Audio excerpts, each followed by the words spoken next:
Alright, this is the VOD. There's going to be timestamps in the thingy what's it. You should probably use them to skip the faffing about that there always is at the start. With that in mind, let's hit the go live button. Do I have... yeah, I've got the right title. Okie dokie.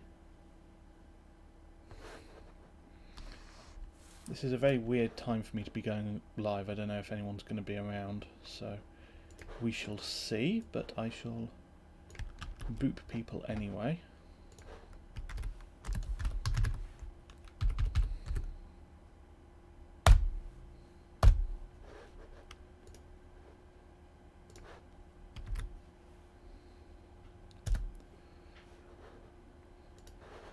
Alright.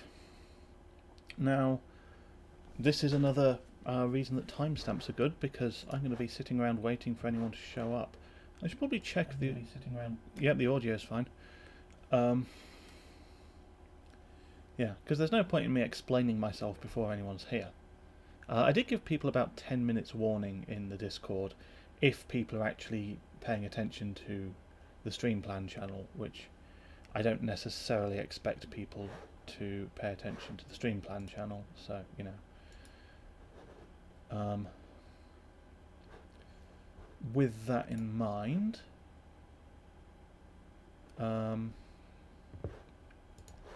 let's give it a minute. Wait for the viewer count to tick up, or for people to say hi. Ooh, hello, Tech Tested is here. Unusual DDR3. Yes, I have some unusual DDR3. I was going to put something different, like rare or special, which it is, but I don't want to give the impression that I necessarily expect it to be high performance is the thing. I'm maintaining the mystery until I've given it a few minutes for people to show up. But yeah, it's something that I've never seen before.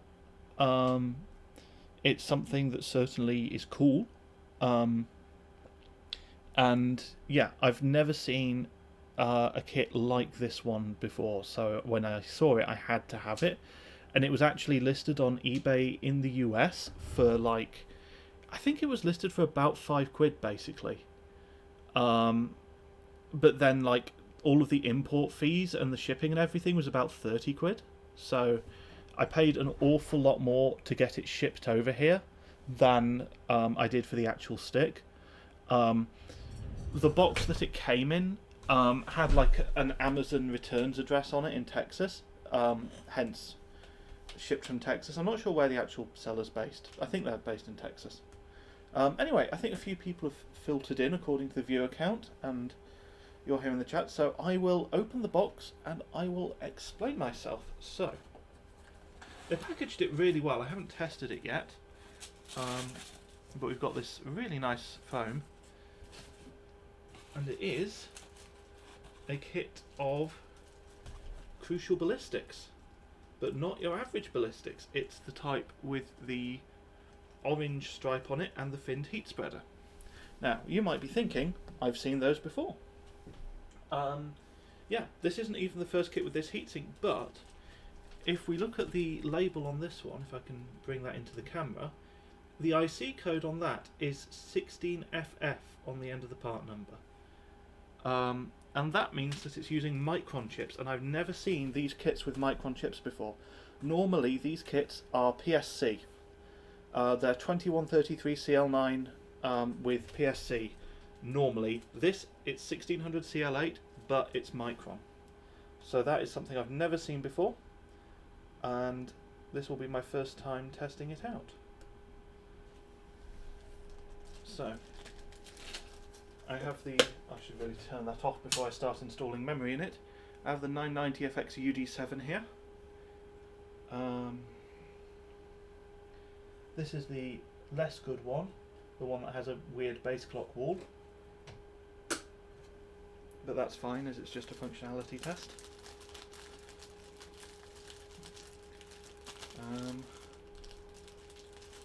Right, yes, okay. I've literally not even taken them out of the packaging until now, which is why I'm looking a bit clueless. That and the fact that it's quite late at night, but I just thought before I clear things away. I want to get this done and out of the way. So, let me switch to the system camera, which is hopefully all set up, and I'll see if I can. That's the second position. Let's move that over there, and now the postcode. Yeah, that should make the postcode a bit more visible. Zoom in a bit. The orange is on the wrong side. Oh well. You can't see the orange.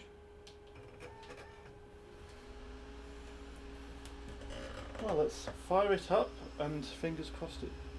I mean, it's giving me C1 at the moment, which isn't a good start, but we'll see. Fingers crossed it does work at some stage.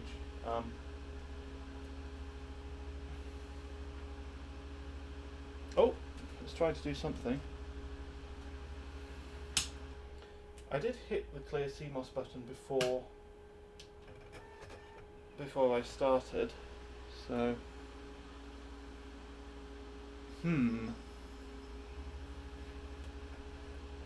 Alright, well the auto recovery is normally quite good on this board.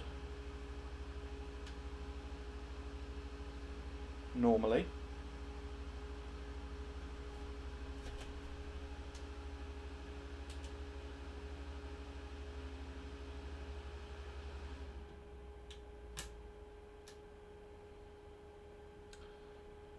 Right. Press the clear CMOS button for longer.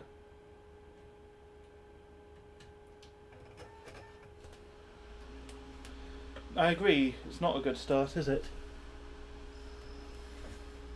I had a bit of a look visually, and visually they looked fine. That is still just C1ing, isn't it? Okay. Well, that's not ideal.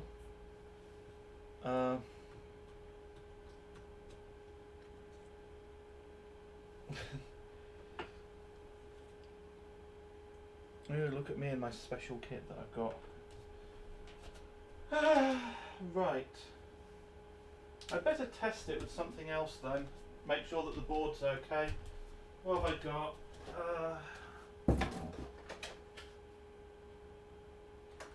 Yeah, those will do. Some random Nania sticks that I know work. These are not good overclocking sticks, but they work, so we'll try these. We'll see how they go.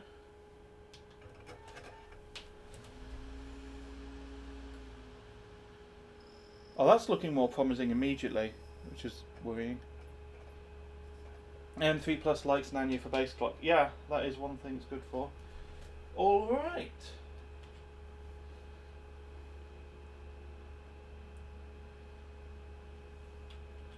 So, load optimized defaults, save and exit. The innermost memory slot on this board doesn't work.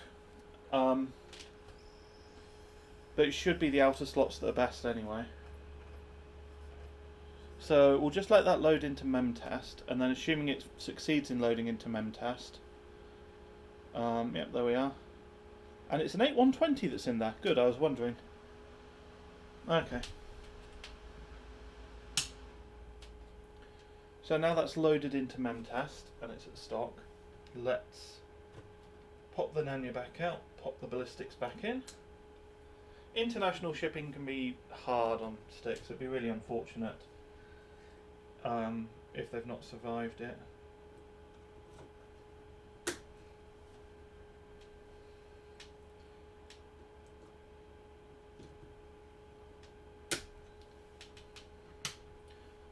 I'll tell you what else M3 Plus likes for base clock is Micron normally. I've had really good luck with some other Ballistix.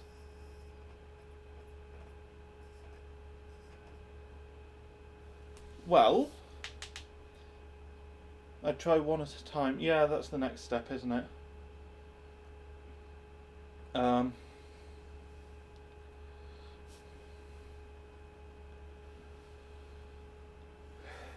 It's behaving differently now.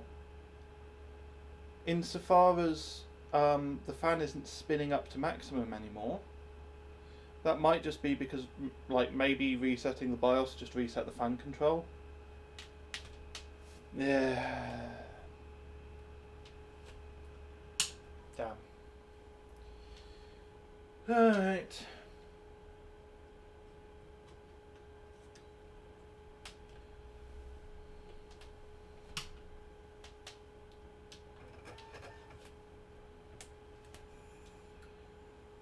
You can try each stick in each of the outer slots as well, I suppose.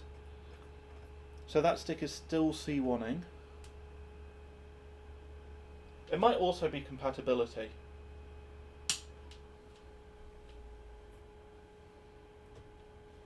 We'll try the inner slot. Any different? Exactly the damn same.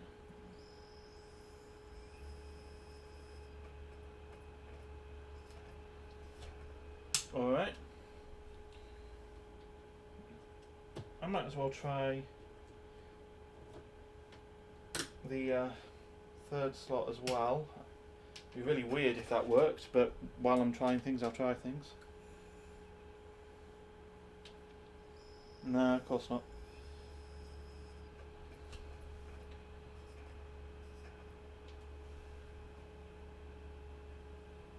No. Okay. In a weird way, I'm hoping that the other stick doesn't work either.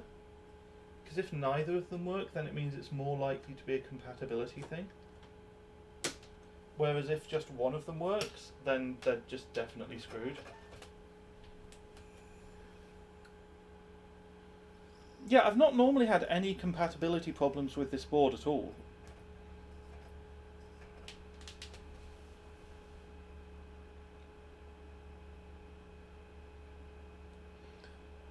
I thought the packaging was alright. I mean, I guess to be fair, the sticks weren't separated from each other. And they weren't in an anti-static bag, they were just in like a food bag. But the padding should have been alright. I mean... yeah. I don't know. Well, that's not booting, is it?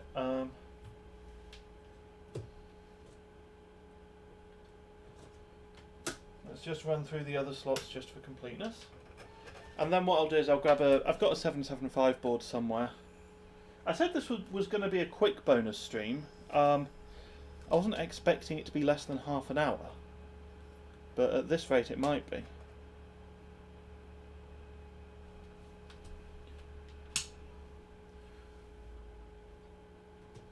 So, one more slot to try just for completeness.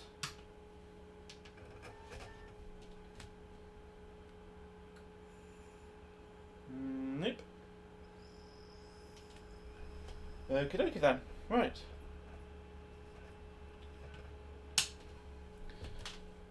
If it's not compatible with AM3 Plus, what are the chances it will work with 775? Says Tech Tested. I mean, I can't see what else it would be. Like, this is an old design. So I don't know what else it would be optimized for. It would either be designed in a way where it works on 775 or it would work on AM3 Plus, I would have thought. I don't think there should be any, like...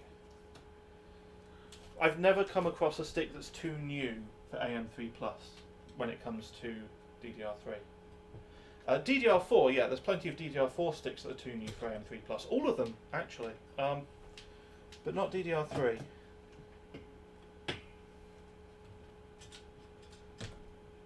Other than, like, you have these, like, 16GB per stick modules, which there's, like, a couple of AHOC boards that work with those. It's kind of rare. Yeah.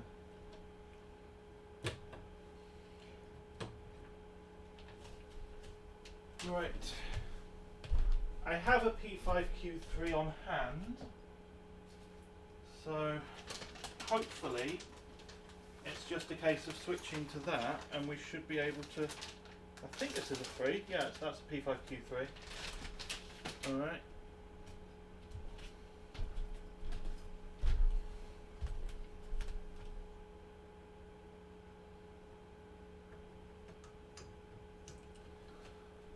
Okay.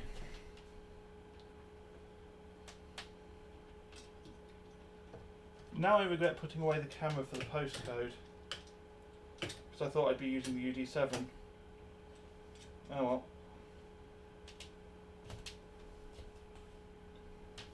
I can at least read out what they are. Tech Tested says, turns out DDR5 is too new for MP Plus as well. Yeah. It's a flaw in the platform. It's not future-proof.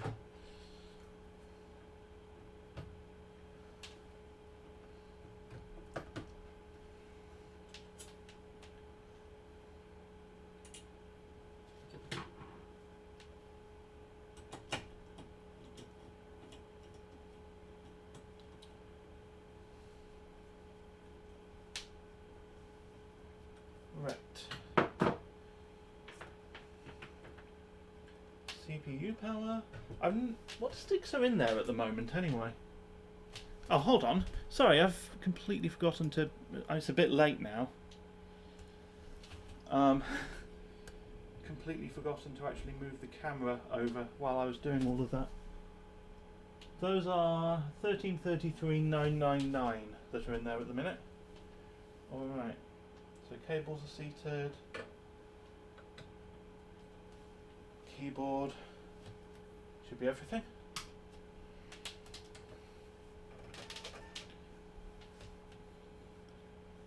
So I'm just going to make sure that, you know, boots. Struggling a little bit. D5 OC 13, yeah, we're good. Alright.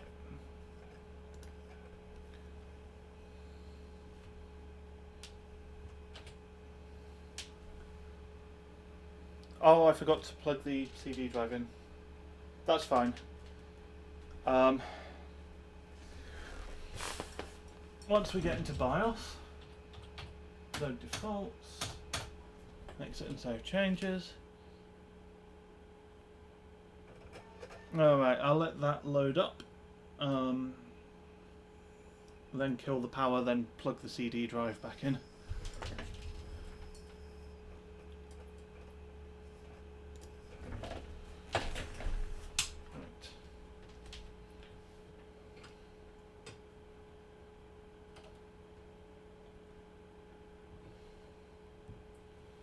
I'm not sure what I was doing with the DDR3 that's in there at the minute, or if it's just for storage. I genuinely don't remember.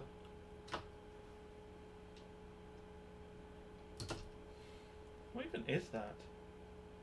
Oh, it looks like that's D9GT there. Can you even be able to see that? Yeah, you see how it's like big long ICs under there? You can see the kind of black shadow of them.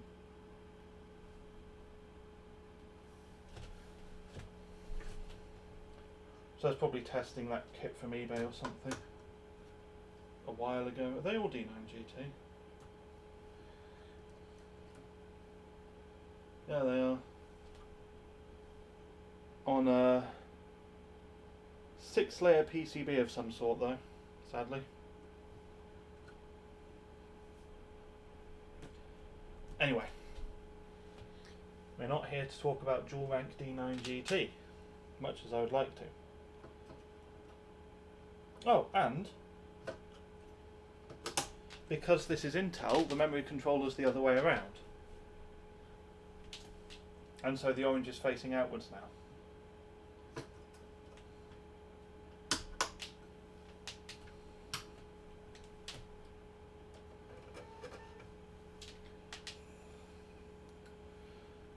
So postcode display is telling me E1. I should really bring the camera around, shouldn't I? Alright. I'm going to switch the camera to be in the corner, just to avoid making people too seasick while I do this.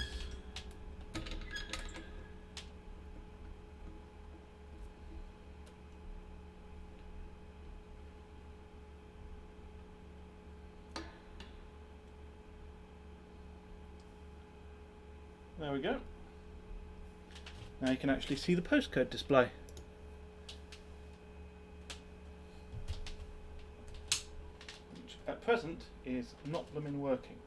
That's what it's doing. So let's try the inner slots. But yeah, this isn't looking very promising. I guess the other thing is like cleaning the contacts.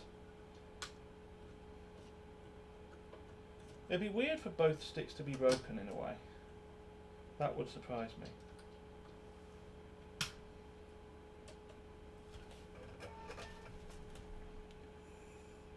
me. E1 again.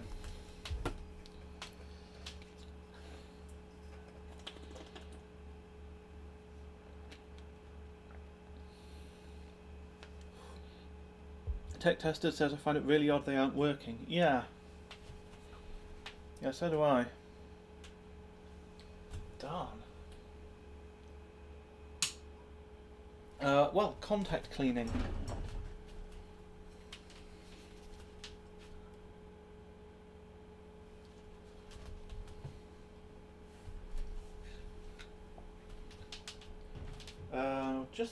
I'll move this D9GT somewhere.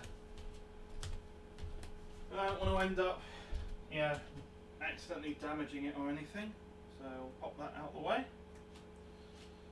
Right. Now I've made a little bit more space.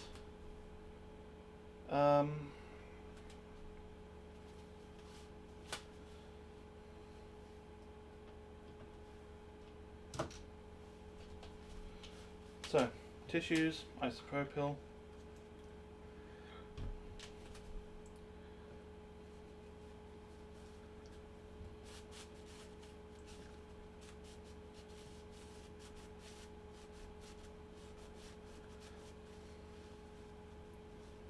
Yeah, as always, there's like a little bit of muck, but not a lot really.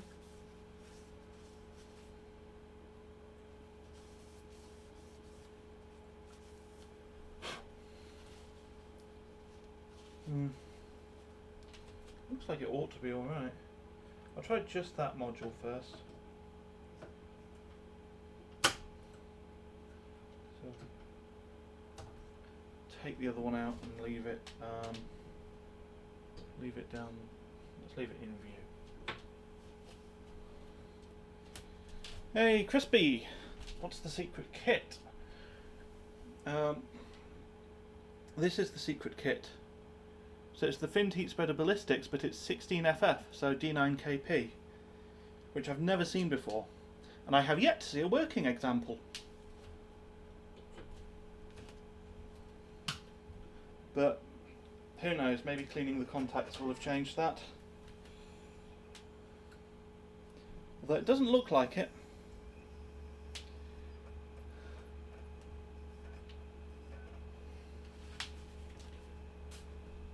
Yeah, I said it was going to be quick, didn't I? Bah. Alright, well, one slot at a time. Come on, go out. I have tested the board posts fine.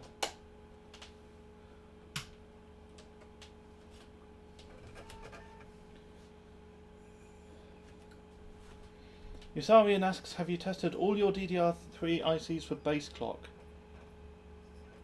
Ooh, ICS61. We have a post. Brilliant.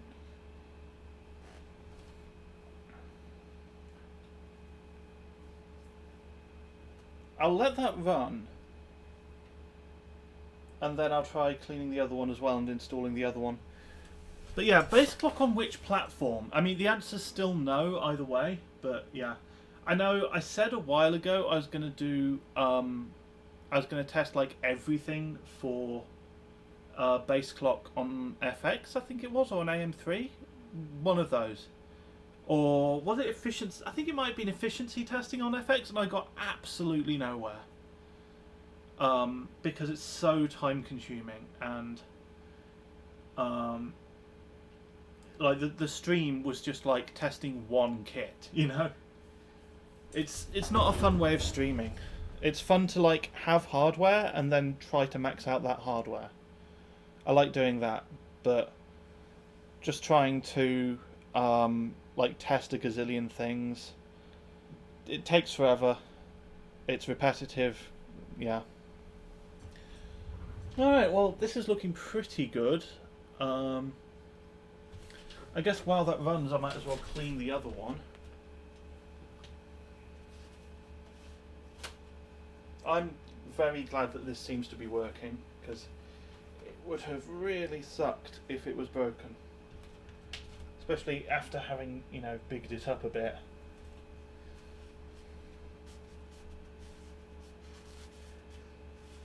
I might be speaking too soon, maybe the other one doesn't work still, but I hope it works. It would be much cooler if it did. I think I used a bit more isopropyl there, so I'll need a second tissue just to dry it off properly. A bit more? A bit too much? Well, something like that.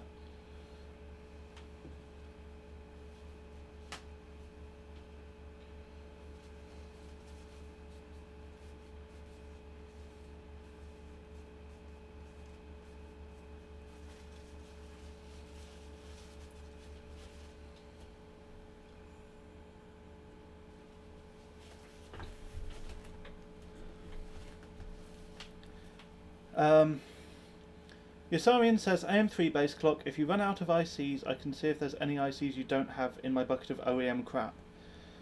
I don't know which is less likely. Running out of ICs or you having ICs that I don't. But I don't think either is likely. Like, I'm not going to get that far with it. And also, I have a lot of RAM. Like, a lot. The other problem is it's not just IC, it's like kit by kit for AM3. Like the SPD seems to matter, the PCB matters, I don't know, like... Apparently loads of people have had good results on BBSE, but I haven't. My BBSE sucks for base clock on AM3, it rules in the same way everything else does. Also, the other problem with streaming it is that the MSI board that I was using, for some reason MSI BIOSes don't like my capture card. So... just after a while of streaming it, the capture card stops being a capture card, which is really unhelpful. So I'll have to do it on a different board, which might make the process a bit easier, I suppose. I could do it on the maybe Gigabyte 78 LMT USB 3 or something, perhaps. But yeah, who knows? Who knows? The viewer count's just jumped up. Did Tech Cemetery finish or something? I felt a bit bad, like, going live when I knew it was still streaming, but I wanted to get this done before bed, basically. Speaking of which, rather than letting that run to completion, let's install the other stick and let's hope that it still works with both sticks installed.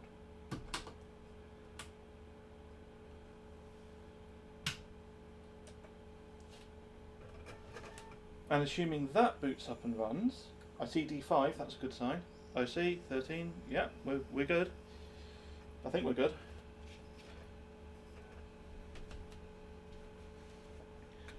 Yusarian says, I'm less interested in AM3 Plus base clock, rarely needed. Yeah, that's true. Nothing locked on AM3 Plus, only AM3. Only the Athlons and stuff. And some Phenoms.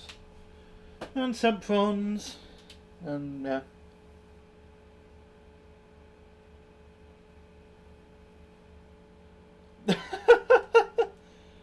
Crispy Silicon, presumably talking about MSI, says, I asked them why search revealed unfindables on Unify X.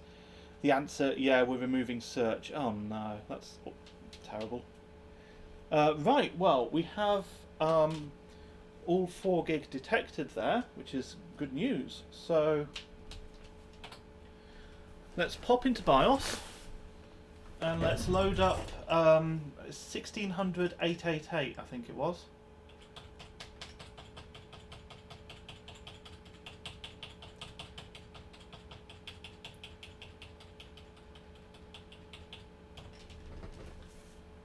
Let me just stick my head in shop for a minute. Yep. 88824 1.65. Yep.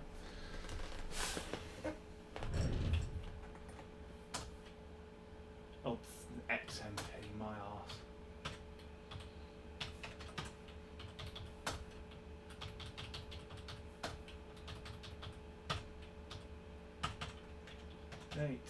Eight. 24. DRAM voltage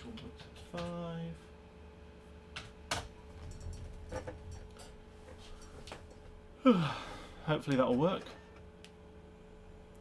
Tech Tested says that's a good point. Many AM3 CPUs are very limited by reference frequency. Would be good to find a great kit for that. Yes, yeah, definitely. Well, we're getting a D4 postcode now, which is memory but isn't broken memory. I think that's just it doesn't like because 1600 888 is an overclock. So what I might do is I might back off to 1400 777, and that seems like a fairly reasonable way to test it. Assuming it recovers, let's hope it recovers. Or I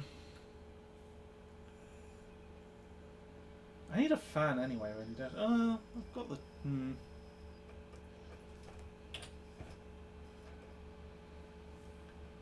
I should probably push Northbridge voltage.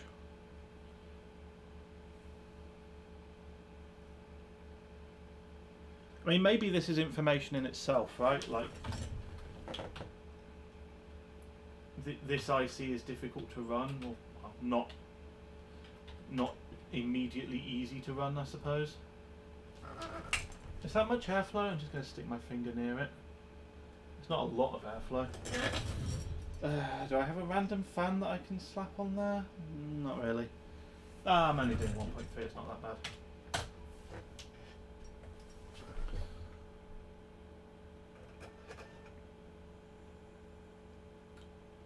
And D4 again. Alright. I'm not going to mess around here.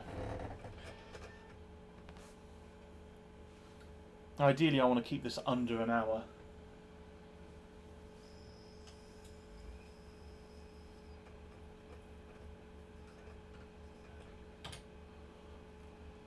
So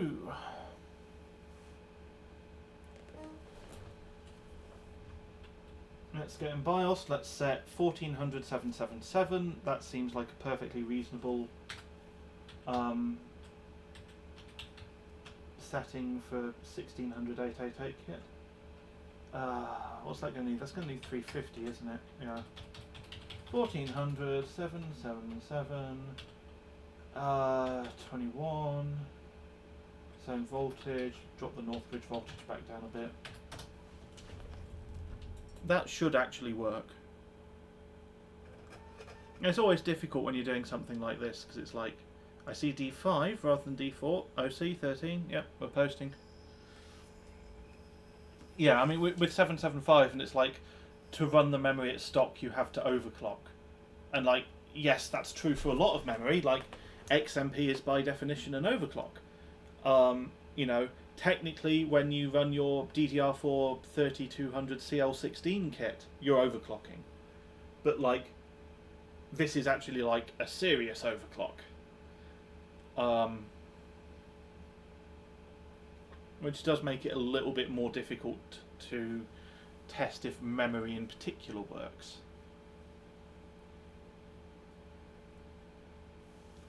But yeah, I could probably dial in the 1600 if I fiddled with it enough. I'd rather just get a Memtest 86 Plus pass, if I'm honest. Because this is a quick one. I have a proper stream planned for tomorrow. What I'm going to be doing tomorrow is basically a friend of mine from university has got in touch and he said, look, you've got a load of old computer parts. Do you have anything going spare that my mum could have to do basic web browsing and printing from? And well, I mean, yeah, I've got loads of old computer parts. That's no problem. But I don't know what's going to be good enough for that. Like, these days, browsers can be kind of heavy. So my plan for tomorrow, rather than doing an overclocking stream, I might actually start a bit earlier. I'm going to build and test a PC using probably an Athlon X2. I'll start out with. Tech Tested says P4 for the win. I feel like that would be, like, I want to put Windows 10 on this, right? It's going to be connected to the internet. Like, you can't run Windows XP. He does also need a Windows XP machine as a backup for, like, his milling machine, so I'm going to sort that out for him as well, but I know what I'm doing with performance there. But yeah, for actual daily, day-to-day web browsing, I'm not sure what I'm doing. So that's going to be a really interesting thing to try out, I think. We'll see how it goes. Hopefully Athlon X2, 4 gig of RAM, maybe 8 gig of RAM would work alright. That's what I'm hoping for, but we'll see. We'll see how it actually behaves, how it actually performs. But that's going to be tomorrow. I'm thinking, I haven't decided yet. I'll see how I feel tomorrow. I might start a bit earlier. I might actually do a proper PC building stream as I build the PC. Tech Tested says, I think 8 gig of RAM, if she uses Chrome, that might not even be enough. Maybe. What I'm actually going to do is the UK government has a website for coronavirus data in the UK. And that includes this, like, interactive map, right, of, like, how many cases are there in your local authority area. And that runs like absolute shit because it was built by, you know, whichever of Matt Hancock's friends offered to do it. I assume. I have no evidence for that. We have very strict defamation laws in the UK. I want to say, I have absolutely no evidence for that. I'm making that up. But I assume that's what happened. One way or another, it does objectively run like shit. So I think I want to see, like, how does it handle that? I think that will be a good test. Also, like, just Google Maps, YouTube, stuff like that. Crispy Silicon says, my grandmother just opens new tabs until it crashes. There is no close the old tab. Ugh. I don't understand how people can do that. I don't understand it. Tech Tested is saying, hey, that's what I do too. And I do not get it. If you can explain it to me. Like, don't get me wrong. I will open loads and loads of tabs. But, like, it's when I'm doing something, you know. If I'm keeping a tab open, it's like, it's an item on the to-do list in a way. It's like, this is something I need to be aware of. This is something I need to go back to. Like, it's always open for a reason. I don't just keep tabs open just for the sake of it. I don't understand that.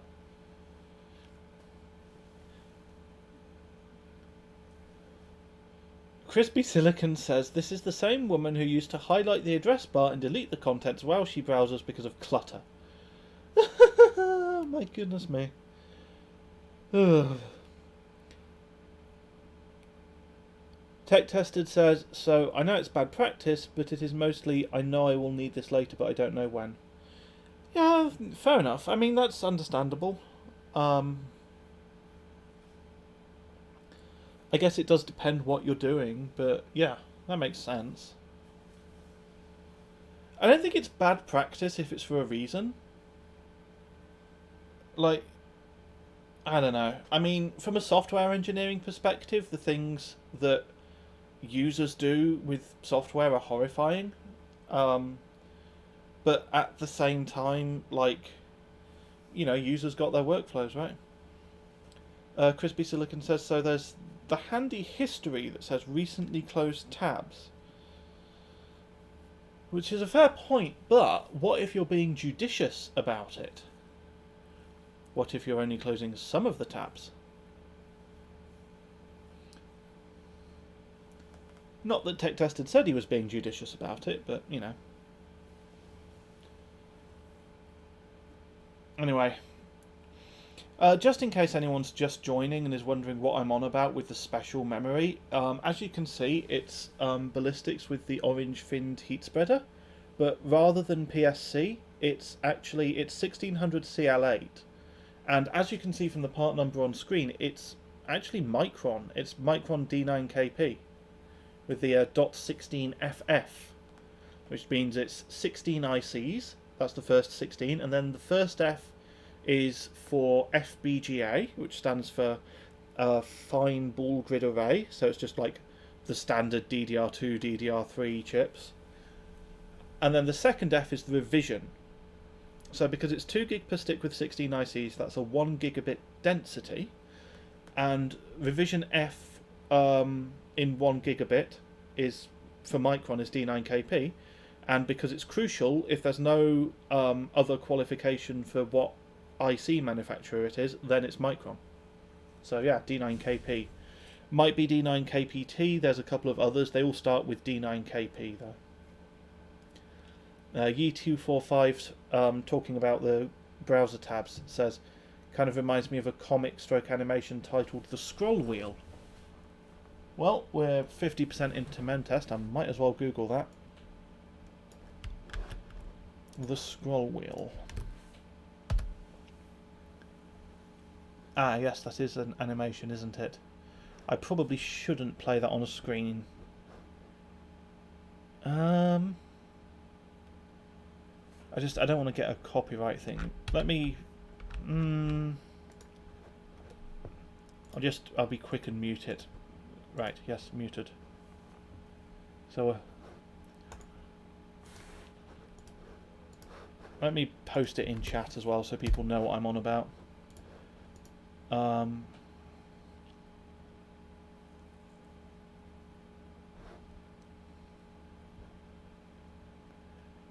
This looks familiar.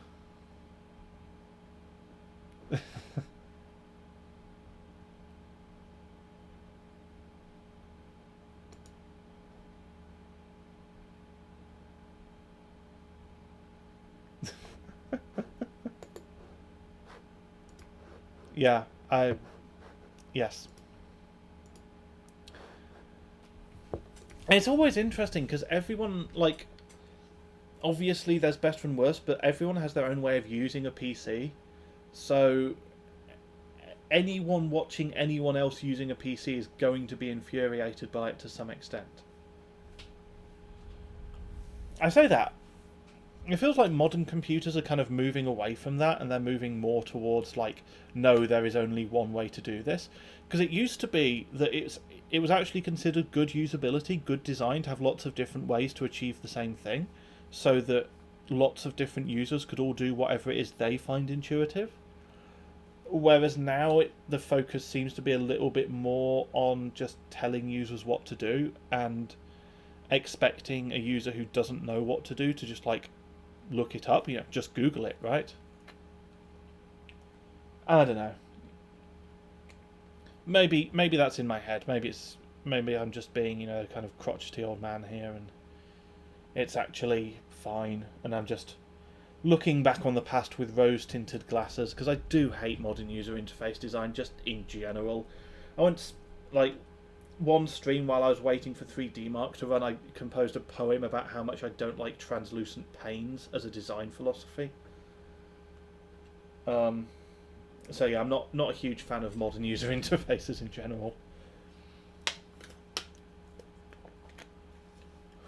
Hey Infinity, how's it going? Well, I have some Ballistix with the D9KP and with the orange finned heat spreader, which I've never seen before. And originally they didn't work, but I cleaned the contacts with some isopropyl alcohol, and now they work.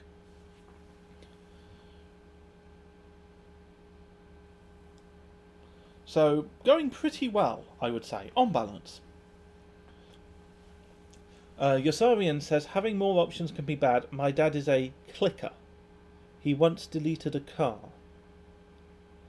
Yosarian, could you elaborate? Because I don't understand I don't understand what you mean by clicker, but I particularly don't understand what you mean by clicker that would lead to deleting a car. Like, are we talking just like clicks like randomly on screen, like as a kind of nervous tick, like as a twitch?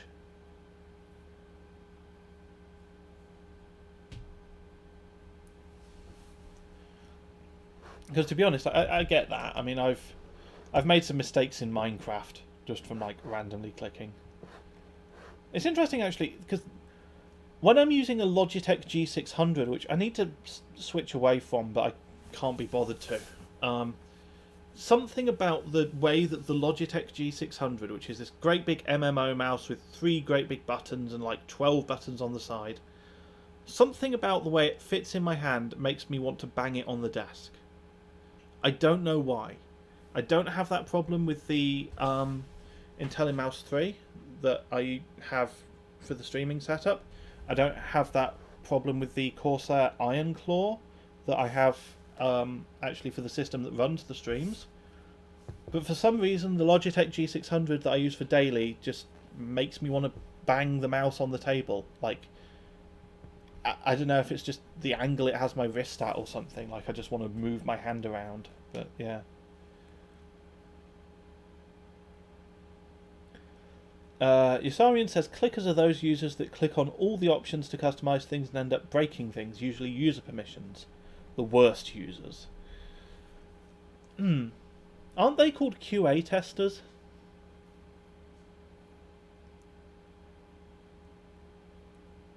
It stayed on 1233 there for memtest for a moment, and then it jumped to 1235. That made me worried.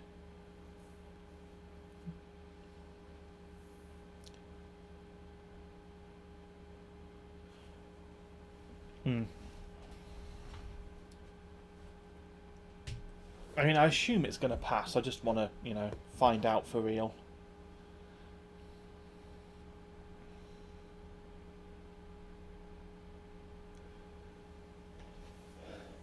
Crispy Silicon says, I'm a bit oafish sometimes.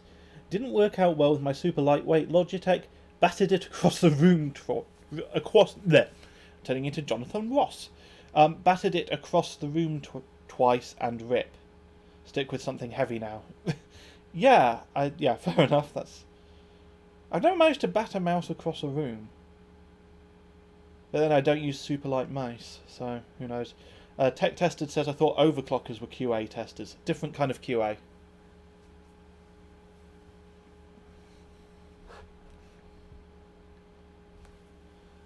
But yeah, I mean, it's true. Like, if you want to find out if a motherboard's any good, ask an overclocker to some extent. I mean, they're not going to be able to tell you if the Thunderbolt ports work, but they'll be able to tell you how it can handle getting frozen, I guess. It's something. And, overbuilt VRMs are always nice to some extent. I do worry a little bit, if I'm completely honest, that all of these modern VRMs, and I'm going off the deep end a bit here maybe, but modern VRMs that have like a gazillion phasers, like, surely at some point it's more points of failure. I mean, I guess a modern smart power stage can like handle the failure quite gracefully, but I don't know.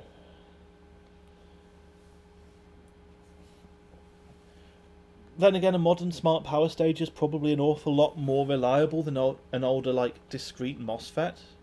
But I'm just thinking of those, like, Gigabyte Vega cards that weren't actually that bad on paper, like, in terms of the outright efficiency of the VRMs, but they didn't use, like, high-end components. They just had a gazillion cheap garbage MOSFETs, and they had a terrible failure rate, at least anecdotally.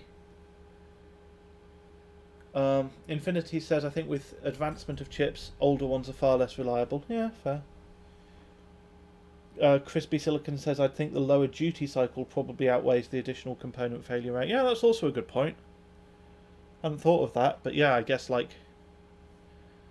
Although, any power stage is always going to have current flowing through it if it's enabled. That's an interesting thought. With phase shedding, does phase shedding cycle the phase it's shedding onto? Or is it always just one phase that's getting really hammered at idle?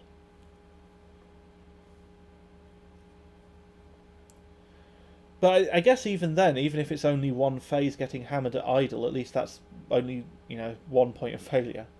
But every active phase, surely you've either got a high side or a low side active.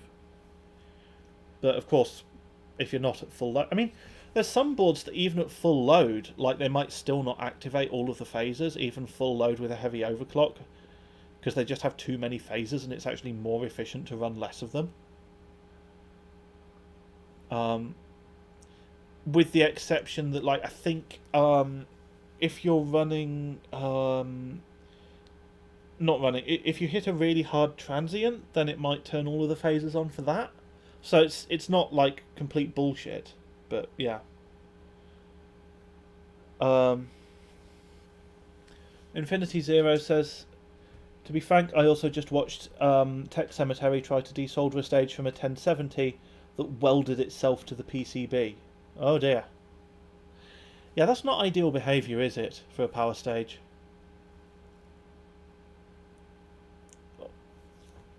Like, I mean, ideally they're supposed to keep working. And it seems like a very inconvenient failure mode. Crispy Silicon, I think, talking about VRMs and overkill phases, like I'm ever going to light up Unify X. Yeah. I don't know. I'm not an electrical engineer. I did 2 years of electrical engineering, and then I dropped out and did comp sci instead, because microstrip lines can fuck off, is why. But yeah, well, lots of reasons, to be honest. Lots of reasons. But I don't want to turn every stream into a mental health PSA. Although I suppose I just have, haven't I? Yusarian Lives says, my dad was trying to return a company car and couldn't figure it out and ended up deleting it from the database. He was not supposed to have that access. That's extremely impressive. It's also very worrying, but it's extremely impressive.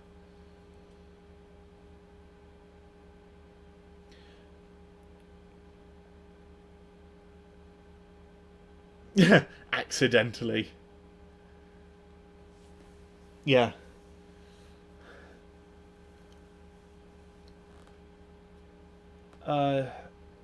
Isarian says he was a QA tester in college. Aha! He literally clicks everything when he figures out a program. That makes sense now. Yeah. I mean, it should be a good way to learn. You would think. But it does feel like a lot of modern programs have like UI customization. Like Streamlabs has this. Like, I can drag and drop and move elements of the UI, and then it's really unclear how to just get it back to defaults. So it's like, I might just be clicking things to see what they do, and what they do... I mean, GIMP has this problem as well. The image editor, to clarify. But yeah, like, you click something to find out what it does, and what it does is it makes a load of buttons disappear with no obvious way to get them back. Which, by the way, in case it's unclear, really bad usability. Bad interface design. Like, a key thing about interface design is there should be a clear way to undo an action, right?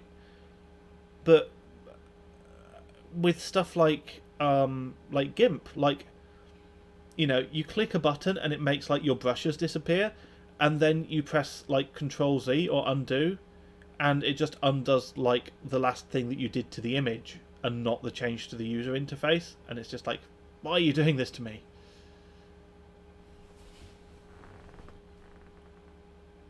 Memtest still chugging along?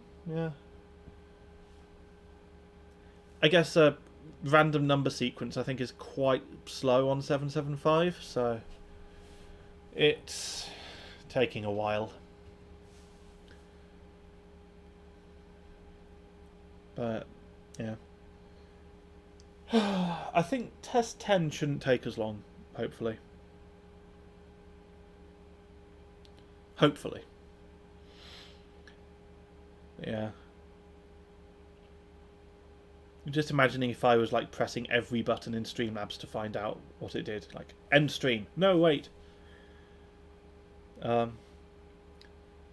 Infinity says, as a programmer, I'm very aware of what can break a program, and now I'm super paranoid of anything I do when playing games. Yeah. Yasarian says, when people tell me GIMP is a good free alternative to Photoshop, I ask them to make black border white lettering. I mean, it is possible, to be fair. But it's just... it's kind of arcane. Because just text with a border on the text is, like, not a thing. You do it by putting larger black letters behind the white letters. No, it's... well, I mean, maybe. That's not... the method that I'm aware of is, like, you turn the text into a path. That's the official way. Fucks. My understanding is, like, you turn the text into, like, a path or something, and then you expand the selection by a few pixels, and then you fill that in. So it's not like a larger font, but yeah.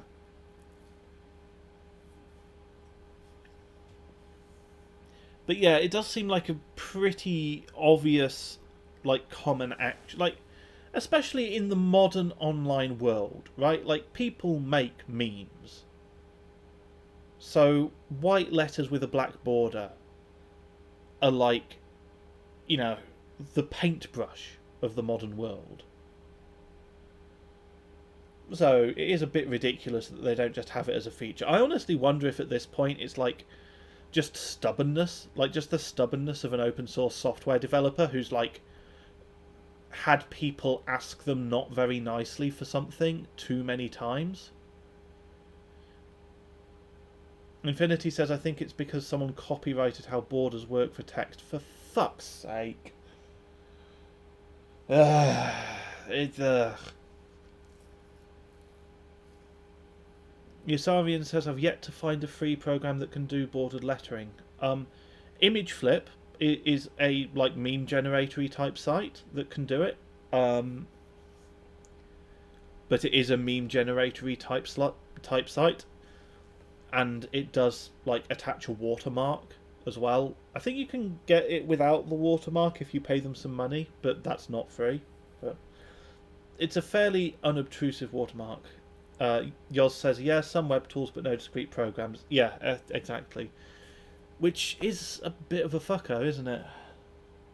I guess the copyright or patent explanation would make sense. Just screen cap it. That's an option. Or you can just crop out the watermark, to be fair. You could even upload your own image. Like, they don't really make it too difficult to work around if you can be bothered to work around it.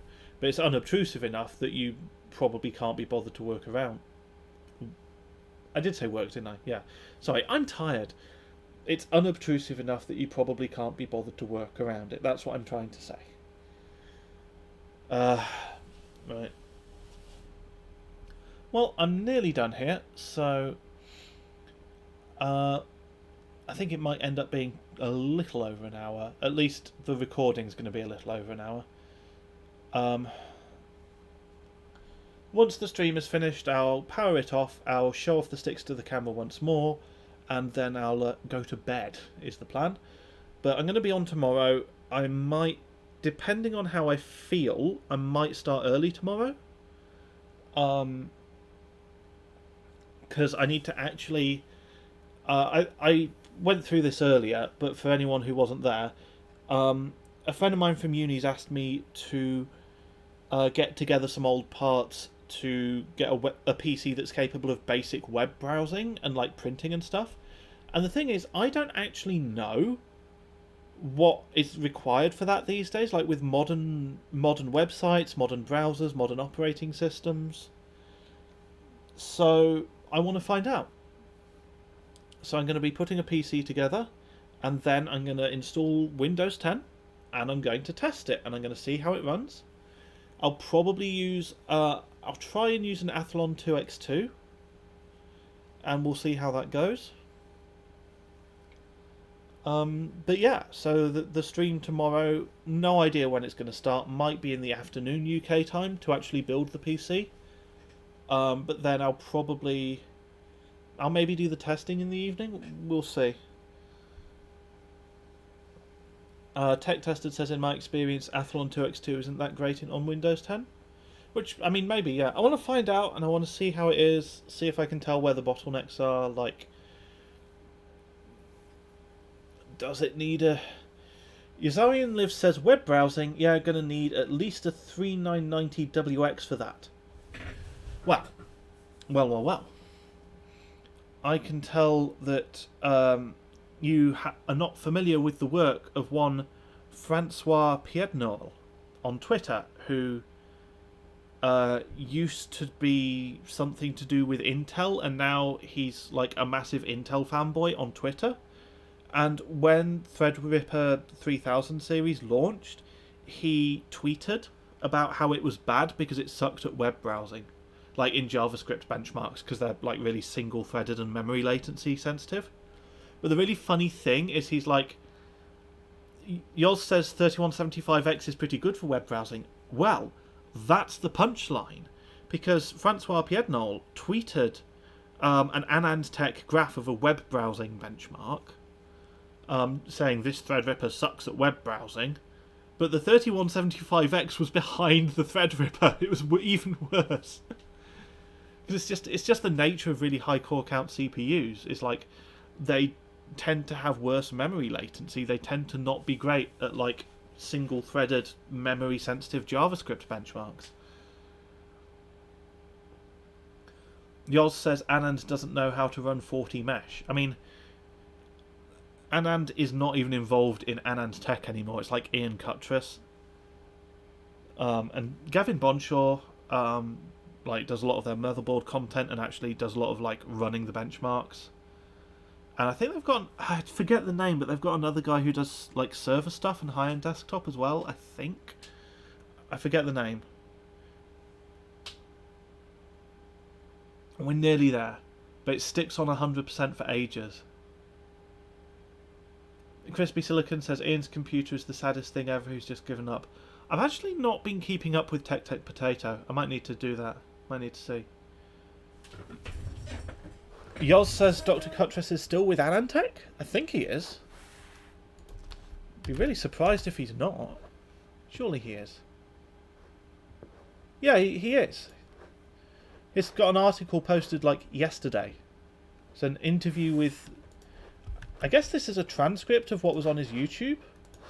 Because it's an interview with Intel's Dan Ragland, head of overclocking.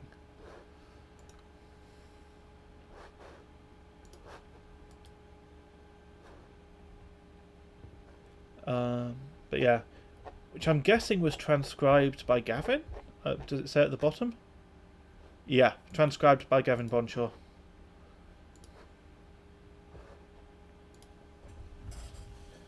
It's still on 100%. It's... Crispy Silicon says, his is a pretty interesting Discord sometimes. Yeah, I can imagine. I don't know, I'm in enough tech Discords. Like, on a quiet day it's alright, but like sometimes it's a busy day and it's like... You just look at it and it's like, there's no way I'm keeping up with all of this. And I feel the need to try and keep up with it, you know? I'm trying to let go of that. But, yeah. Those of you who pay attention in the actually hardcore overclocking Discord will have noticed that I'm no longer a mod there. I asked Buildzoid to unmod me, and one of the reasons is, like, there's actually been a bunch of new people in there recently.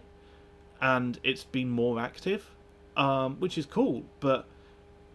I don't feel like I can keep up with it, and if I'm a mod, I feel very responsible. I feel like I ought to be keeping up with it, and I also do sort of worry a bit about like, are people fitting in? Are people behaving appropriately? And I don't want to have to worry about that, so it's not my problem anymore.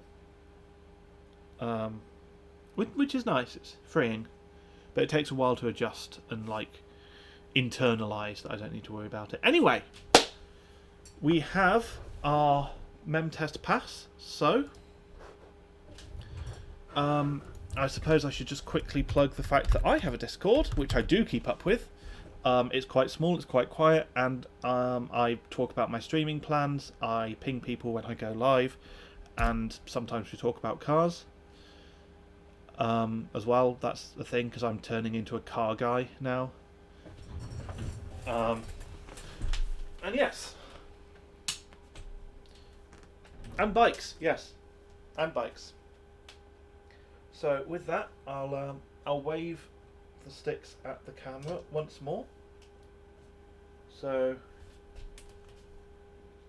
there they are, in all of their 16FF glory, 1600 CL8. Actually, what PCB is this? I didn't look at that. Do we have a marking? Aha!